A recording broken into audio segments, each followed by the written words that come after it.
Nabi Daud suatu hari bertanya kepada Allah, Ya Rabbi, hal bata ahadin min khalqika laylatu atulu dzikran laka minni.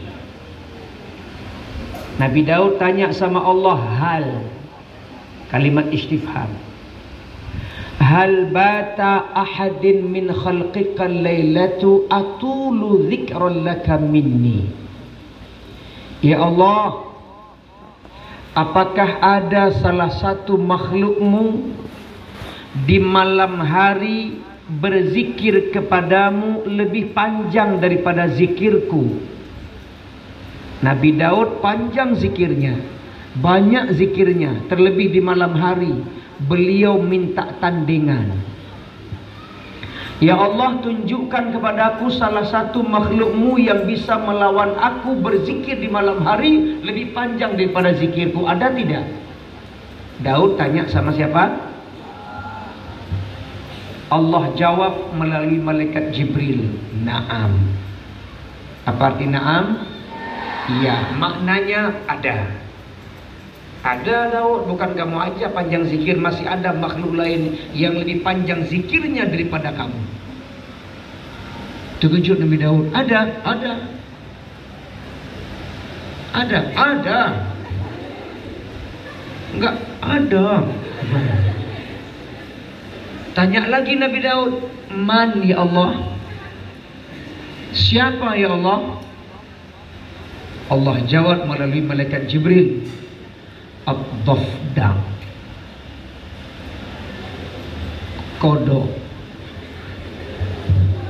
Difdah itu kodok. Siapa? Allah memperbandingkan Nabi Daud masalah zikir dengan kodok. Yang kodok itu kita pandang makhluk menjijikkan. Kodok menjijikkan di mata kita nih. Kalau sempat kodok masuk ke rumah kita, kita sapu sampai umpulabingkui. Coba kalau ada kodok masuk rumah kita, geli nggak? Geli, apalagi model kodok yang kulitnya seperti jeruk perut, menggeruduk-geruduk. Kalau sempat masuk ke rumah kita, kita sapu umpulabingkui. Boleh saja di mata kita jijik, di mata Allah muli. Nabi Daud saja kalah zikirnya dengan kodok, apalagi anak Al-Fityan yang malas zikir, malas berdoa, mulut gak pernah dibasahi dengan zikir. Jauh lebih mulia kodok. Kodok binatang tapi setiap hari berzikir kepada Allah. Nanti adik-adik coba bikin penelitian sekali, cari kodok sedang berdiri, coba tengok dia. Kodok sedang berdiri, tenggorokannya goyang. Betul tidak? Nah, tengoklah. Goyang kodok tenggorokannya, goyang. Itu goyangnya itu zikir. Tengok lagi ketika hujan lebat turun, air tergenang, kodok bersuara. Yang kita merasa terganggu dengan suara dia, nggak nyenyak tidur kita. Apa suaranya? Sabuh mo enam, sabuh mo enam, sabuh mo enam, sabuh mo enam. Itu zikir kodok. Zikir kok. Kita nggak tahu arti. Maka panjangnya zikir kodok mengalahkan zikir Nabi Daud. Maka jangan pernah kita merasa sombong. Saya paling banyak baca Quran, saya paling rajin ibadah, saya paling khusyuk, saya paling alim, saya paling cantik, saya paling kaya, saya paling seksi. Sorry. Orang sombong itu tidak boleh masuk syurga. Innallaha harramal jannata man kana fi qalbihi mithqala dzarratin min kibrin. Sesungguhnya Allah mengharamkan barang siapa yang dalam dirinya ada kesombongan untuk masuk syurga, walau sombongnya sebesar biji zarrah. Biji zarrah kecil apa besar? Ukuran terkecil yang diambil itu. Nggak boleh sombong kita. Walaupun orang tua kita kaya, walaupun kita rumah besar, mobil mewah, kita cantik, nggak boleh sombong.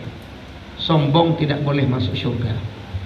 Maka Nabi Daud merasa berzikir panjang, hanya tanya, ingin tahu kodok perbandingannya.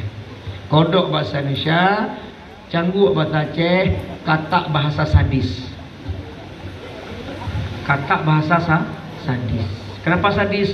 Katak. Makanya sadis dia, begitu. Ustaz-ustazah yang saya hormati, lalu Nabi Daud tanya lagi. Ya Rabbi, kaifa atiqu syukruk? Wahai Allah, bagaimanakah seharusnya saya bersyukur kepadamu? Pertanyaan itu bukan Nabi Daud bodoh nggak pandai syukur. Nikmat begitu banyak engkau berikan ya Allah, saya masih kurang bersyukur. Bagaimana saya bersyukur kepadamu ya Allah? Nabi Daud itu nabi kaya deh. Beliau pemimpin, beliau kaya, berhasil mendidik anaknya lebih kaya daripada Nabi Daud. Siapa dia? Nabi Sulaiman alaihissalam. Nabi Sulaiman mengalahkan ayahnya persoalan kaya. Berarti Nabi Daud termasuk orang tua yang sukses mendidik anaknya, karena lebih kaya daripada Nabi Daud sendiri. Maka orang tua yang sukses adalah orang tua yang berhasil mendidik anaknya di atas orang tuanya lagi. Kalau bapak kita nggak bisa hafal Quran, kalian sudah bisa hafal Quran 1, 2, 3 sampai 30 juz, orang tua kalian sukses, bukan kalian yang sukses. Orang tua kita yang sukses mendidik kita. Berarti kita di sini ingin menyukseskan orang tua. Paham? Kalian bersabar sekolah, bersabar mondok, ingin menyukseskan orang tua. Biar orang tua kita sukses dunia akhirat. Nabi Daud sukses mendidik anaknya, lebih kaya daripada Nabi Daud. Maka Sulaiman itu kaya, sukses mensukseskan orang tuanya. Nah, adik-adik yang berbahagia, bagaimana saya bersyukur? Itu Nabi tanya kayak gitu, apalagi kita. Nabi sudah ahli surga, Nabi sudah pandai bersyukur, tapi masih tanya, bagaimana cara bersyukur? Maka adik-adik yang berbahagia, selalu 24 jam kita syukuri nikmat Allah Subhanahu wa taala. Dengan cara bagaimana? Ibadah yang paling penting sholat. Nah, kita coba apakah sebelah sini yang pintar persoalan sholat, kita tes. So cara ngebelah no, kita tes. Sebelah sini dulu nih. Ada sholat 5 hari sekali. Nah, ini dia. Inilah mantap, the best, luar biasa. Sholatnya 5 hari sekali, mantap, luar biasa. Kita tes sebelah sini, kita tes sebelah sini. Ini tidak jelas statusnya. Kita tes sebelah sini. Sebelah sini ada sholat 5 kali sehari sama. 5 kali sehari sama. Masih ragu jawabnya. Ada sholat 5 kali sehari sama. 5 hari sekali. 5 kali sehari sama. Sholat zuhur jam 5. Jam 4 lagi kan. Salah satu bukti syukur, jaga sholat. Jangan tinggalkan sholat. Inna awwala ma yanzuru yaumal qiyamah. Sesungguhnya yang pertama yang dilihat hari kiamat apa? Sholat dulu. Kalau sholatnya beres, yang lain nyusul beres. Kalau sholatnya rusak, yang lain nggak perlu selidiki lagi. Jadi nilai amal lain sangat ditentukan bagaimana ibadah sholat kita. Maka sesibuk apapun, kondisi bagaimanapun, selama kita tidak hilang akal, selama kita belum awal sholat. Gak bisa berwudu, tayamum, gak bisa berdiri, duduk, gak bisa duduk, baring gak bisa, isyarat dengan Allah. Yang penting tetap jaga solatnya. Syukur kepada Allah Subhanahu wa taala.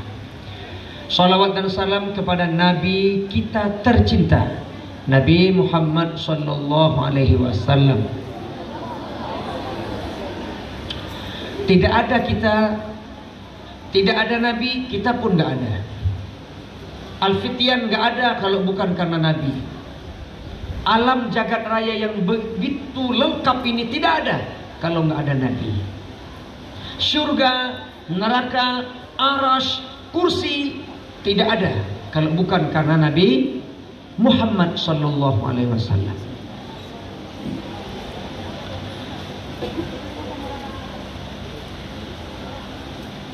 Adik-adik sekalian yang berbahagia, ketika Allah menciptakan Nabi Adam alaihissalam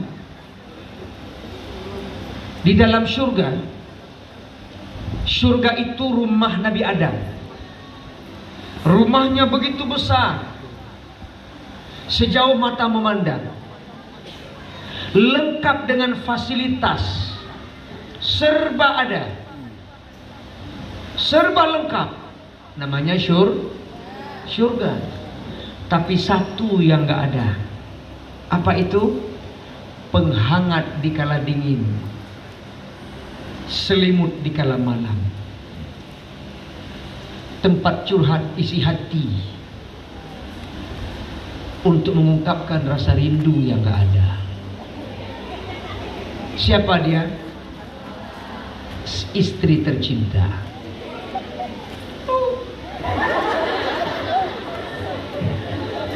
Untuk apa rumah besar kalau sendirian? Walaupun serba ada, kalau si dia nggak ada rasanya hambar. Ya Allah, muntah ku dengar.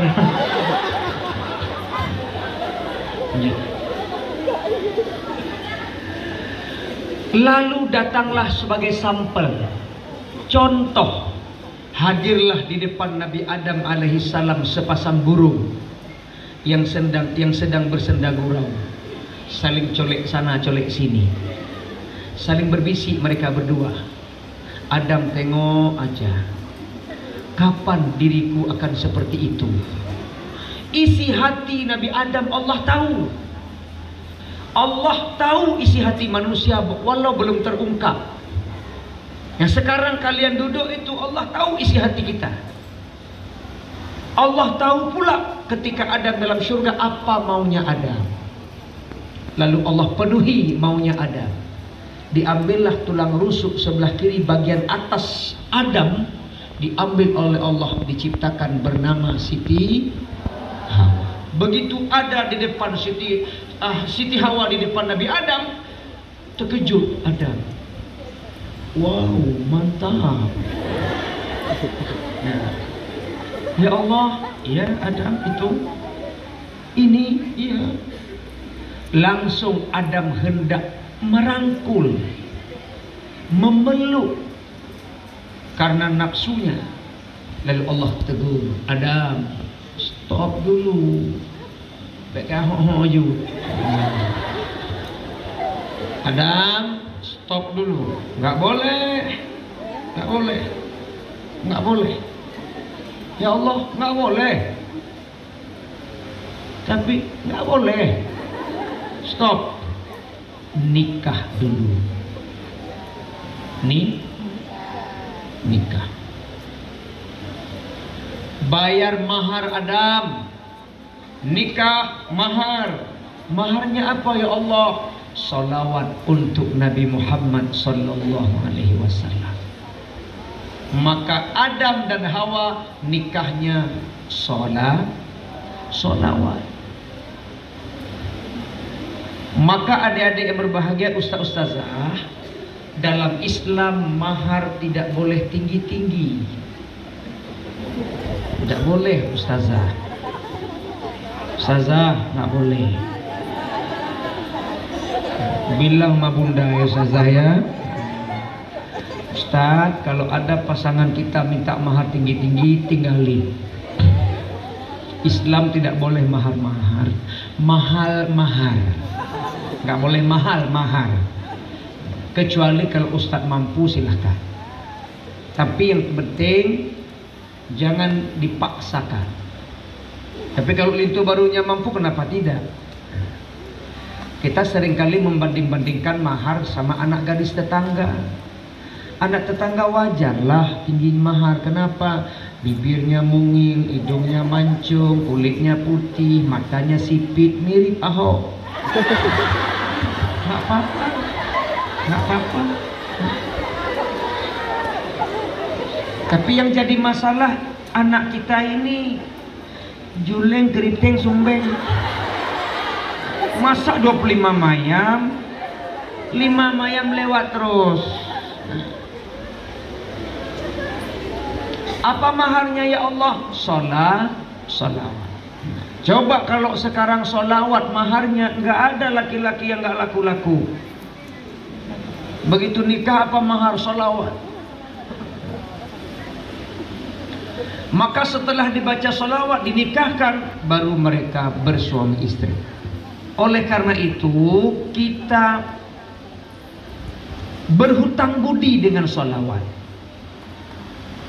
Kalau nggak ada solawat, kita ini anak kumpul kebu. Maka Nabi Adam menikah, maharnya solawat.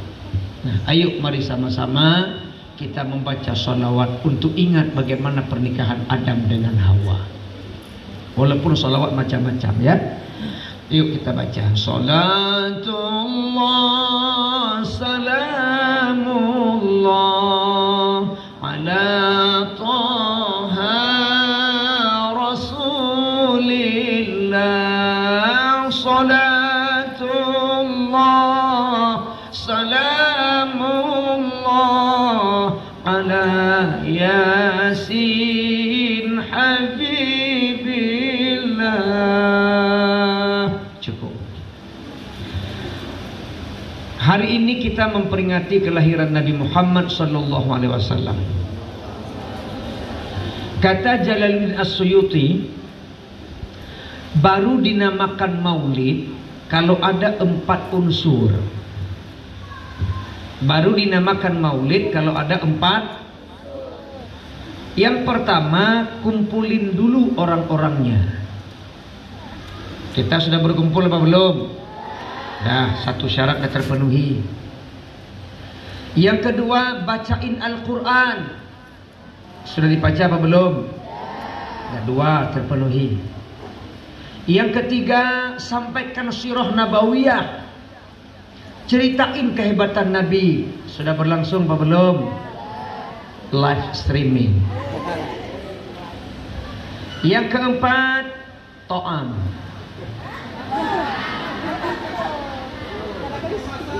Lagi dimasak. Ada kan? Ragu kayaknya. Kira hana wow. Ada makan-makan? Ada, insya Allah. Sudah memenuhi syarat. Sudah memenuhi syarat. Nah, sekarang kita sedang berlangsung. Ceritakan kehebatan Nabi. Ceritakan Nabi Muhammad dari lahir sampai meninggal. Agar tidak menyalahi syarat, dengarkan saya ceritakan dari lahir sampai meninggal. Dikala Nabi umur 2 bulan dalam kandungan, meninggal ayahnya. Ayahnya bernama Abdullah bin Abdul Muttalib. Nabi 2 bulan dalam kandungan ditinggalkan oleh ayahandanya. Anak mana yang tidak bergelimang air mata saat lahir tidak pernah menatap wajah ayahanda? Pasti sedih. Kalian lumayan waktu lahir ada ayah di samping. Ayah kalian kumisnya setebal kumis Pak Raden. Saat lahir pertama nangis biasa, tengok ayah menjerit. Nah, iya takut. Ketakutan. Nabi tidak tengok ayahnya. Sudah 2 bulan dalam kandungan meninggal ayah. Tepat tanggal 12 Rabiul Awal menjelang fajar jam 4 pagi, Rasulullah lahir ke dunia ini. Seminggu bersama ibundanya Siti Aminah disusui, adat orang Arab Mekah nitip sama orang lain. Datanglah Halimah Sa'diyah dari negeri Sa'ad untuk datang menjemput Nabi Muhammad di kala bayi untuk disusui. 2 tahun bersama Halimah Sa'diyah dikembalikan kepada Siti Aminah, lalu minta perpanjang kontrak. Aminah, boleh nambah 2 tahun lagi, silahkan. Bawa lagi Halimah Sa'diyah 4 tahun bersama Halimah Sa'diyah. Nabi Muhammad berpisah dengan ibu tercinta. Kalian yang mondok-mondok nggak usah bersedih, kalian udah gede pisah. Nabi Muhammad dari bayi. Kok rindu ibu? Kok cengeng nggak jumpa bunda? Kok jumpa bunda langsung cipika-cipiki? Nabi dari umur 7 hari dijemput oleh, setelah akikah beberapa hari dijemput oleh Halimah Sa'diyah, berpisah 4 tahun. Nggak cengeng. Siapa nggak rindu ibu? Siapa nggak sayang ibu? Sayang, tapi demi menuntut ilmu urut dada, demi mencari masa depan. Kami lebih sedih lagi, nak. Kami sebagai bapak, kami istri kami sebagai ibu, anak itu bersedih. Ustadz sudah merasakan. Sampai sekarang Ustadz ini di rumah berdua dengan istri tercinta. Anak di pesantren Umar Dian, satu ke Mesir, lagi ambil S1 Al-Azhar. Kami berdua demi anak rela tahan air mata. Saat anak pertama kami titip pesantren, anak pertama tamat min masuk ke sana, belum bisa ngatur diri sendiri tapi udah berpisah. Pulang dari situ kami menangis di mobil. Hirogi gede. Begitu saling tengok, mata udah bengkak. Udah bengkak mata. Berpisah. Di pesantren saya taruh. Sampai sekarang berdua. Kami rindu sama kalian.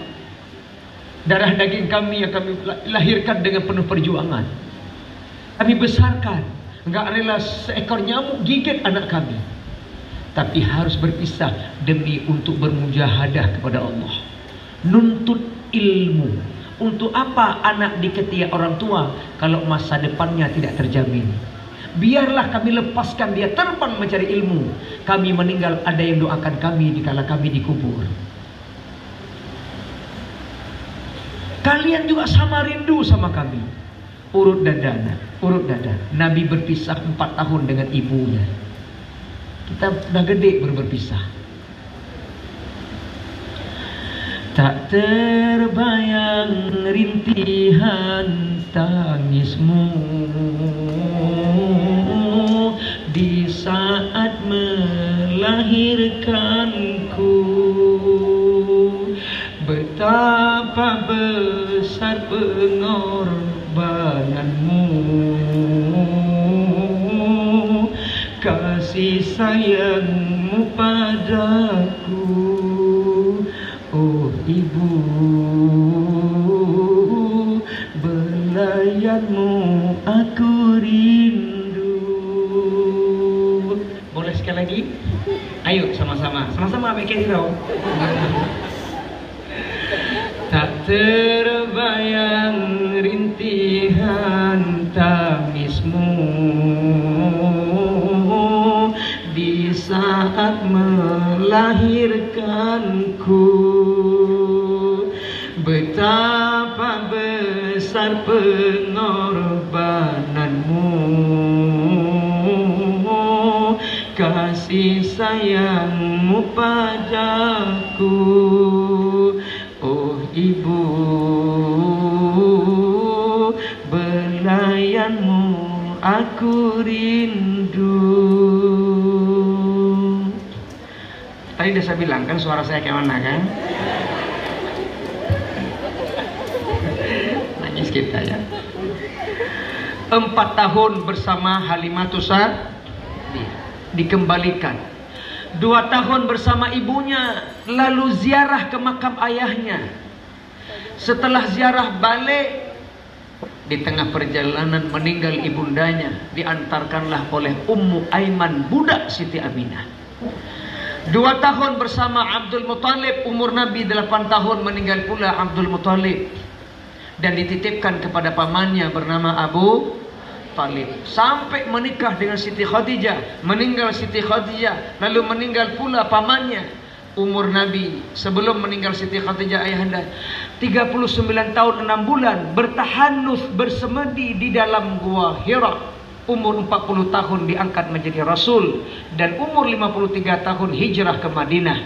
Disambut oleh orang Madinah, syekh putih tua muda, laki perempuan besar kecil, dengan pegang rapai rebana. Dengan menggunakan rebana, ada yang naik di atas pohon korma melihat dari jauh kedatangan sosok mulia. Mereka bersenandung. Apa senandungnya?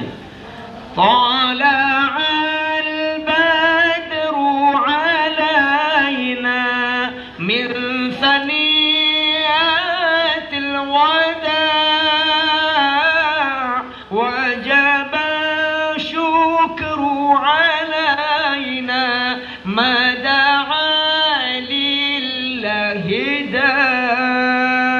pakai senandung. Disitulah salah satu dalil boleh bersenandung, boleh bernyanyi. Di situ salah satu dalil boleh melagu, lagu boleh. Yang nggak boleh lagu yang mengundang syahwat, yang nggak boleh lagu yang mengundang maksiat. Boleh. Kalau nggak boleh lagu, tadi teman-teman kita yang bernyanyi di depan dosa. Kalau nggak boleh.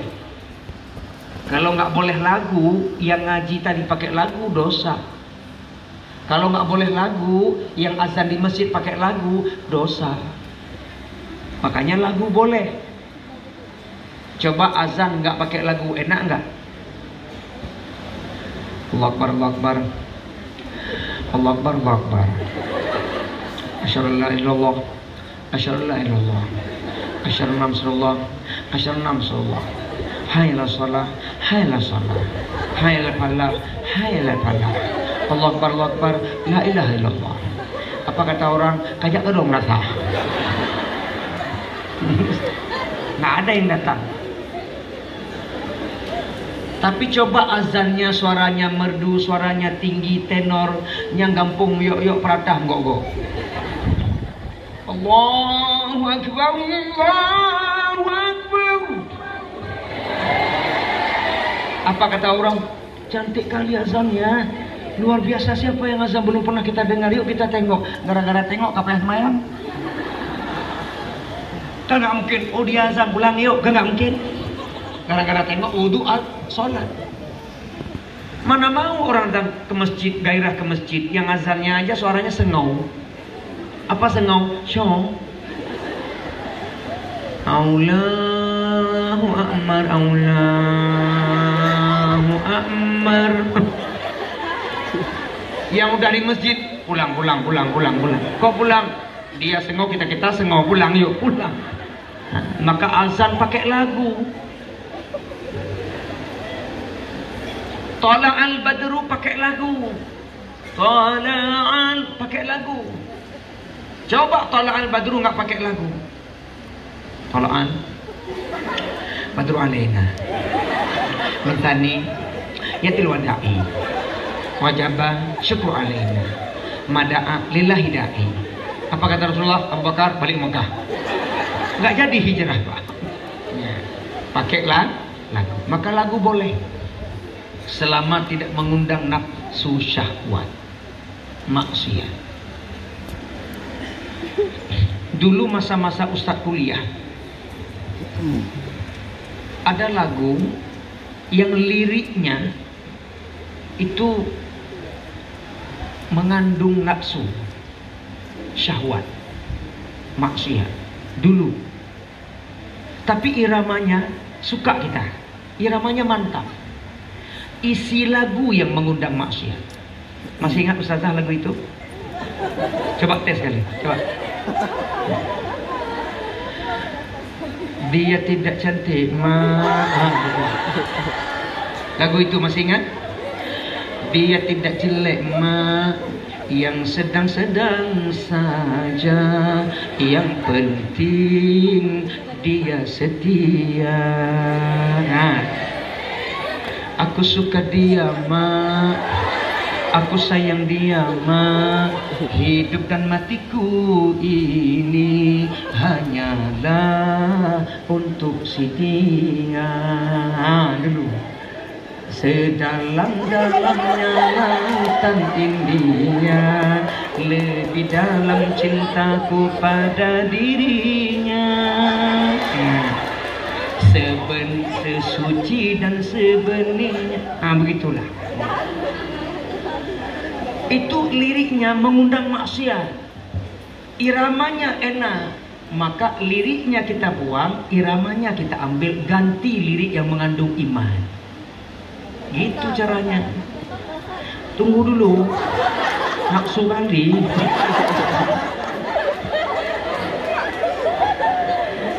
Dunia sandiwara mah, dunia sementara mah, yang kekal dan abadi hanyalah akhirat saja. Aku suka dia mak, aku sayang dia mak, hidup dan matiku ini hanyalah untukmu ilahi.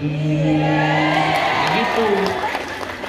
Sedalam-dalamnya lautan India, lebih dalam cintaku padamu Allah.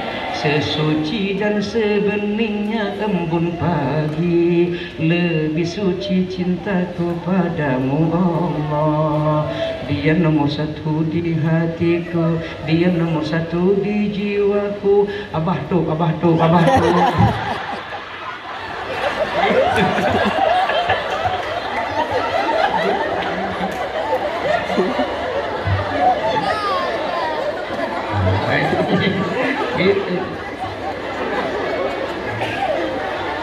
Sudah ya. Maka ketika Nabi hijrah,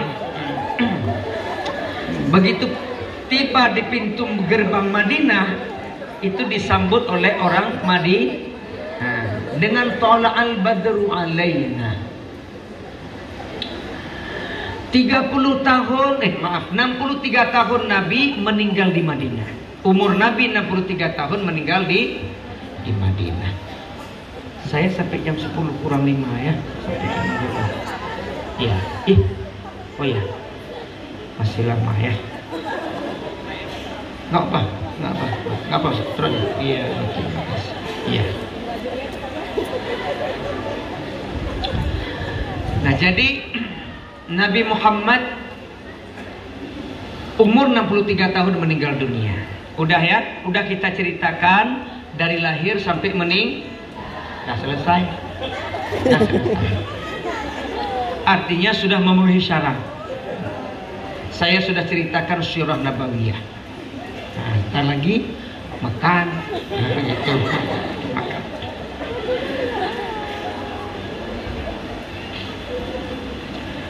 "23 tahun Nabi Muhammad berhasil merubah peradaban Jazirah Arab." 23 tahun Nabi berhasil merubah Jazirah Arab dari tidak beradab menjadi berperadaban. Dari jahiliyah, bukan jahiliyah bodoh, mereka nggak bodoh. Jangan bilang-bilang orang Arab bodoh, nggak bodoh. Jahiliyah itu bukan bodoh, tapi akidahnya, bukan ilmunya yang bodoh, akidahnya yang bodoh. Masih suka buat patung nyembah, bodoh. Bikin kayu ukir jadi berhala, sembah sendiri. Bikin sendiri, nyembah sendiri. Bikin patung pandai, berarti ilmunya pandai, nyembahnya, akidahnya yang rusak. Rasul berhasil merubah akidah. 13 tahun merubah akidah di Mekah, 10 tahun merubah fisik.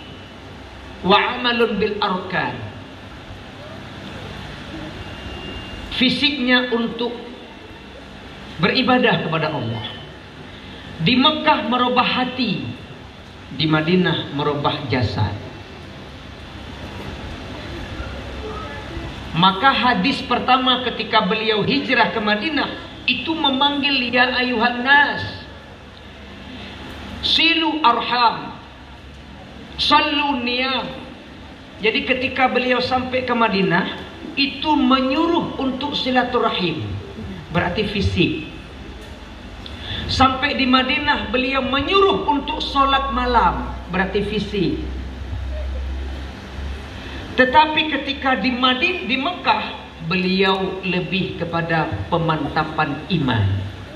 Karena bicara hati, bicara iman. Aqdum bil qalbi, i'tiqad dengan hati. Nah, gitu. Pertanyaan saya, mana lebih lama proses memperbaiki hati daripada memperbaiki jasad? Hati. Kalau jasad itu gampang perbaiki. Gigi copot, ada palsu, selesai. Muka jerawatan, ada skincare, biar glowing.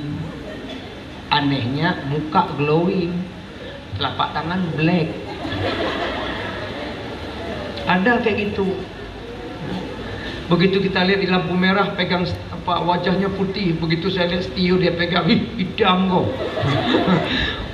Akhirnya Ustaz terpaksa diperbandingkan, kalau muka putih, hitam. Nah, berarti tapak kaki hitam juga nih pasti. Nah, jadi memperbaiki hati itu susah. Makanya ada pepatah kesehatan, di dalam jiwa yang sehat terdapat tubuh yang sehat. Jadi sehat tubuh karena jiwanya sehat. Kata Nabi itu ilmu kesehatan. Kalau kata Rasul, ala inna fil jasadi mudghah, fa idza saluhal jasadu kulluh, wa idza fasadal jasadu kulluh, ala wahyal qalbu. Ketahuilah sesungguhnya dalam jasad ada segumpal daging. Maka jika daging itu baik, baiklah seluruh anggota tubuh. Dan apabila daging itu rusak, busuk, jelek, maka jeleklah seluruh anggota tubuh. Ketahuilah dia adalah hati. Betapa banyak di antara kita tubuhnya cantik, seksi, semampai, lengkap, sempurna tubuhnya, tapi hatinya sebusuk bangkai. Makanya ustaz-ustaz saya yang saya muliakan, kalau memilih jodoh jangan lihat luarnya. Untuk apa dia gaya ngomong lidah keluar masuk, bibir selalu basah? Bang,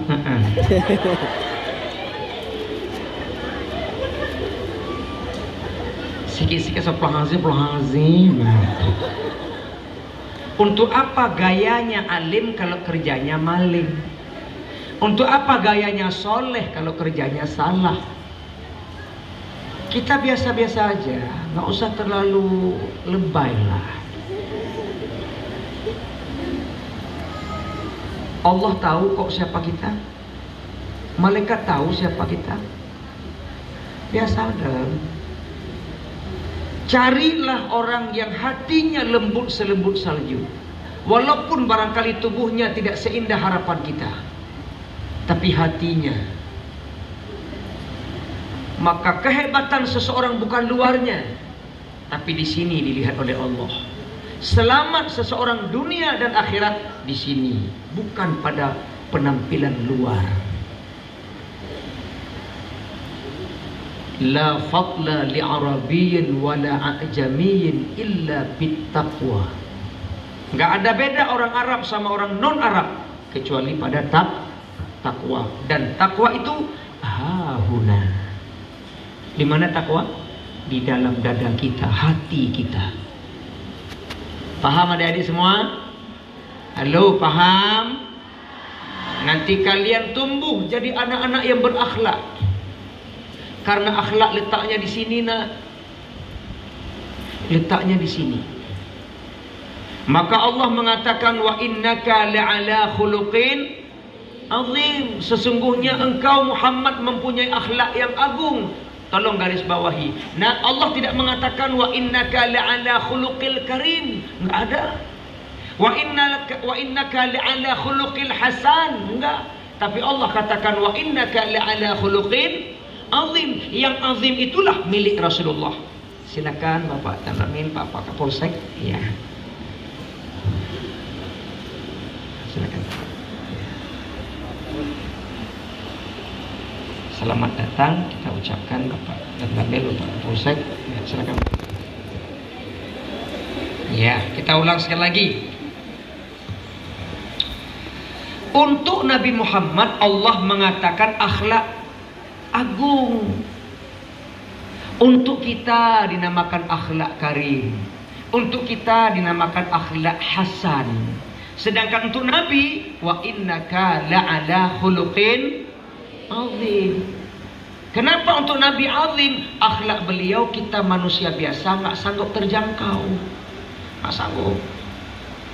Hanya Nabi yang azim. Ustaz kasih contoh. Ini anak-anak nggak tahu Pak, tapi bahasa ini kita yang tahu. Nah, saya kasih contoh. Ini kalian anak ini hanya perlu. Tengok ntar lagi. Ada pasangan suami istri tanya sama Rasul. Suami istri ini tanya sama Rasul, ya Rasulullah, apakah di bulan Ramadan kami suami istri, mohon maaf, berciuman suami istri di bulan Ramadan kan halal? Batal nggak ya Rasul? Jawab Rasul, nggak batal. Nggak batal Pak. Ada hadis satu lagi, sama pertanyaannya, tapi jawabannya batal. Ya Rasulullah, apakah kami suami istri berciuman batal? Batal. Kan heran kita, satu hadis mengatakan nggak batal, pertanyaannya sama. Hadis yang lain batal, hadisnya sama. Kenapa kok kayak gitu? Nabi kok pelin-pelan 3A 3B? Kenapa? Rupanya begitu kita teliti, kenapa jawabannya berbeda? Yang nanya juga beda. Pertanyaan pertama tidak batal. Yang nanyanya suaminya umur 89 tahun, istrinya 75. Maka nggak batal. Kenapa? Pasangan ini disebut dengan perjuangan hidup. Iya. Nggak usah saya lanjutkan. Bahaya. Gitu. Pertanyaan satu lagi, batal. Kenapa batal? Yang nanyanya istrinya umur 25, suaminya umur 30. Pasangan ini dinamakan pandangan hidup. Hanya mandang langsung hidup. Begitu. Nah, subhanallah, masya Allah, bukan subhanallah, masya Allah, jawaban Nabi luar biasa agung akhlaknya. Saya kasih contoh lain akhlak agung, nggak sanggup terjangkau kita ini. Lanjut. Suatu hari Nabi bersama sahabat, Bapak. Sahabat itu ahlu sufah, Pak. Ahlu sufah itu orang miskin dan kurus-kurus. Bersama Nabi di rumah Rasulullah, ada yang antar daging onta. Jadi Nabi di rumah bersama sahabat ahlu sufah, ada yang antar daging onta yang sudah dimasak. Dihidang untuk Nabi, disuruh makan. Rasulullah kalau sudah ada hidangan begitu tidak sendiri beliau makan, beliau bagi sama ahlu sufah yang kurus-kurus, yang miskin-miskin itu. Lagi enak makan, tiba-tiba salah seorang sahabat buang angin. Coba bayangkan lagi enak makan tiba-tiba buang angin. Perlu Bapak Ibu ketahui adik-adik semua, gaya buang angin orang gemuk sama kurus beda. Beda. Kalau yang gemuk besar suaranya, baunya santai. Yang kurus, kecil, bunyinya silent, hanya getaran, gitu. Ya, tapi baunya ekstrim. Begitu. Sahabat itu kurus-kurus, sehingga buang anginnya bisik-bisik tetangga. Tapi aromanya sampai-sampai Rasulullah kipas-kipas. Bukan kipas-kipas pedas lidah, bau aromanya menyengat hidung. Ada sahabat marah, nanya, siapa yang buang kentut? Siapa yang buang angin? Kalian gak ada akhlak, gak ada adab, di depan Nabi kalian buang angin. Jawab, siapa yang buang angin? Sahabat yang lain pada diam semua, nunduk. Kenapa kalian nunduk? Ngaku. Siapa yang buang angin? Di depan Nabi kalian buang angin, siapa? Marah. Biasanya Pak, adik, yang nanya itu yang buang. Kalau kita so alim aja, pura-pura lugu berhalayan gitu. Siapa yang buang? Gak ada yang jawab. Turun malaikat Jibril. Muhammad, ya Jibril, kamu tahu siapa yang buang? Nggak tahu lah, belum kasih tahu. Yang buang yang dekat tiang itu, yang yang mana? Lihat aja ekspresinya. Oh dia, ya. Jibril yang kasih tahu. Nabi tahu siapa yang buang, tapi Nabi tidak mau mempermalukan orang di tengah keramaian. Tadi sahabat yang marah nanya lagi, nggak ada yang ngaku. Kalian diam, nggak ada yang ngaku, silahkan. Silahkan kalian nggak ngaku. Tunggu, sebentar lagi sholat Isya. Kejadiannya habis maghrib. Tunggu, tengok aja kalian nggak ngaku, sebentar lagi sholat Isya. Apa maksudnya? Yang batal wudhu dialah yang kentut. Itu artinya sahabat yang kentut tambah pucat, kamati kayak gitu. Ketahuan juga akhirnya ini kayak mana ini ya. Nabi tahu, lihat ekspresi wajah ini semakin pucat. Rasulullah tutup aib orang ini. Inilah akhlak agung, Pak. Kata Rasul, tenang, tenang. Siapa yang makan daging onta, wudu. Kata Rasul, siapa saja yang makan daging onta, wudu. Ada sahabat tanya, ya Rasul, engkau makan juga? Saya pun berwudu. Apa maksudnya? Semua wudu. Sahabat yang kentut, yes. Alhamdulillah, akhirnya selamat, ya Allah. Akhlak siapakah ini? Nabi Muhammad sallallahu alaihi wasallam. Kan bisa aja Rasulullah bilang, kamu jangan bohong, kamu yang gedul kan? Kan bisa. Kamu soalim aja, diam aja, nggak ada otak. Oh, kan gitu.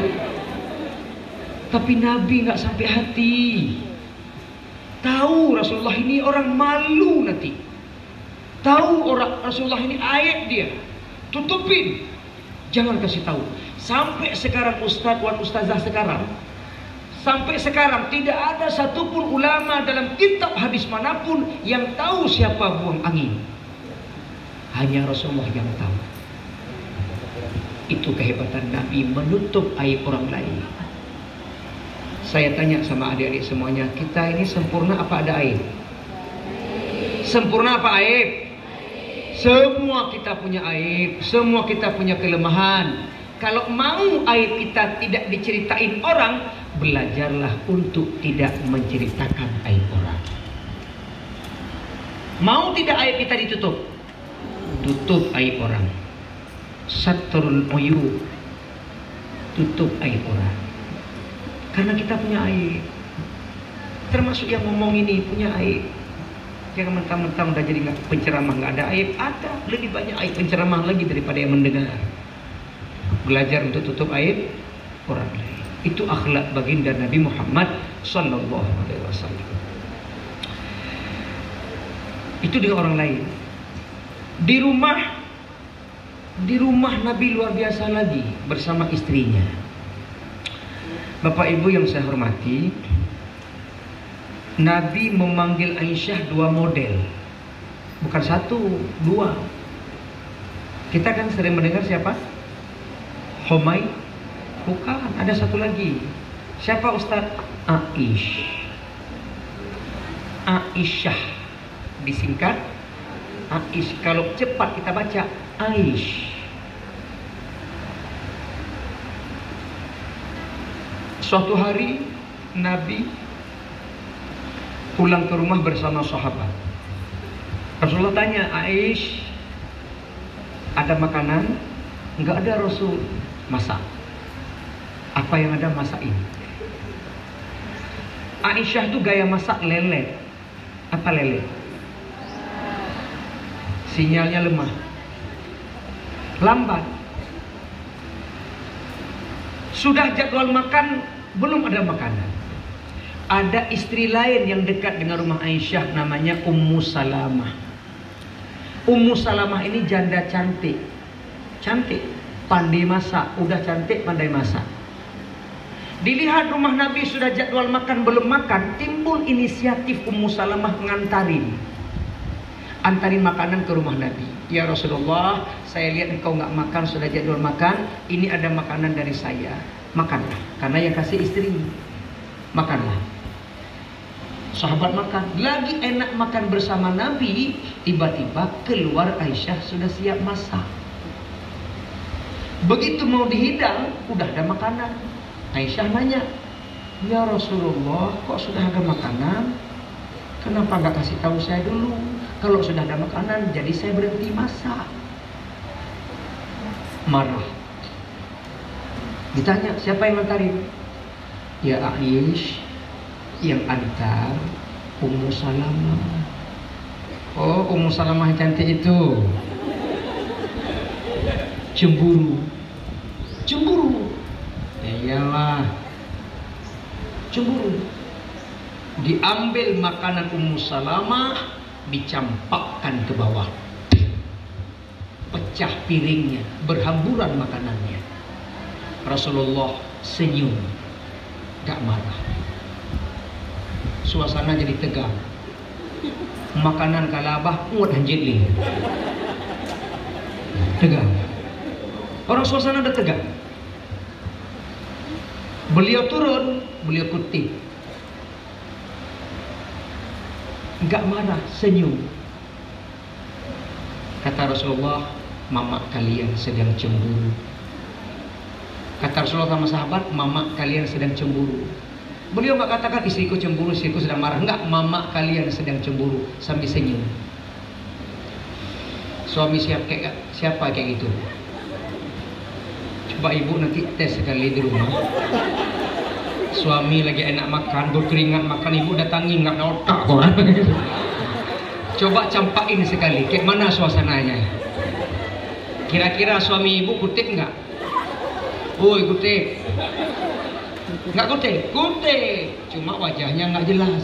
Kalau Nabi senyum, ayah kalian nggak ada otak kok. Tunggu ntar lagi, pulang sahabat aku cekek kok. Pasti. Tapi Nabi senyum. Nabi senyum.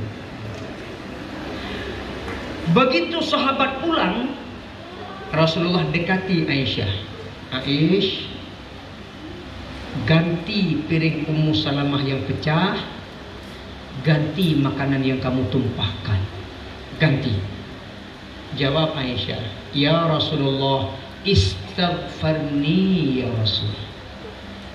Maafkan saya, ampuni saya. Marah-marah tapi berakhir minta maaf. Mana ada rumah tangga nggak marah? Coba tunjuk tangan berani tidak mengatakan, Ustaz Umar, rumah tangga kami nggak pernah marah. Kami udah 20 tahun menikah, kami adem ayem aja, kami nggak pernah marah. Bohong. Kalau ada rumah tangga yang nggak marah-marah, itu bukan rumah tangga. Apa juga Ustaz? Kuburan. Rumah tangga pasti ada marah. Cuma pandai-pandai memanage marah itu, mengendalikan. Nabi marah sama Aisyah, berakhir minta maaf. Kita marah sama istri sama suami, berakhir mahkamah syariah. Itu aja bedanya.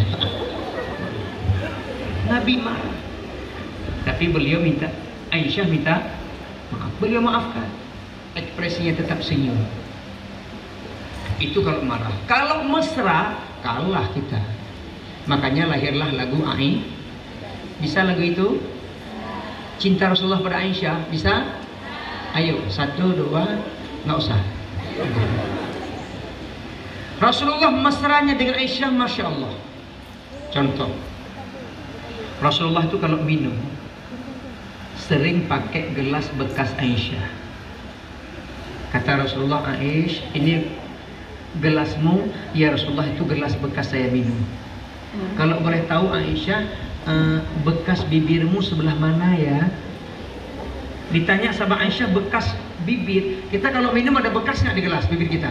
Ada. Aisyah nggak pakai lip, ada bekas. Apalagi mama kalian pakai lip, mereknya Alteco. Merek lip Alteco. Pasti ada bekas, Pak. Rasulullah tanya, di mana bekas bibirmu Aisyah? Di sini ya Rasulullah. Beliau tuang air, beliau minum, beliau letakkan bibir tepat di bekas bibir Aisyah. Puklah kayak melihara. Begitu. Ada nggak mama kita kayak gitu? Ada Ustaz. Ayah saya kayak gitu juga. Tanya sama mama, "Ma, ini gelas mama." Iya, kalau boleh tahu tadi mama waktu minum bibir mama sebelah mana ya? Datang mama sebelah sini ya. Alah, dibalik. Dibalik. Kata mama, kok dibalik ya? Jigongmu nggak tahan. Dari pagi sampai sore nggak sikat gigi. Mau letak, sorry. Nah, ini. Itu dalam keluarga. Makanya kata ulama, Nabi Muhammad itu dari ujung rambut hitam sampai ujung kaki nggak ada aib.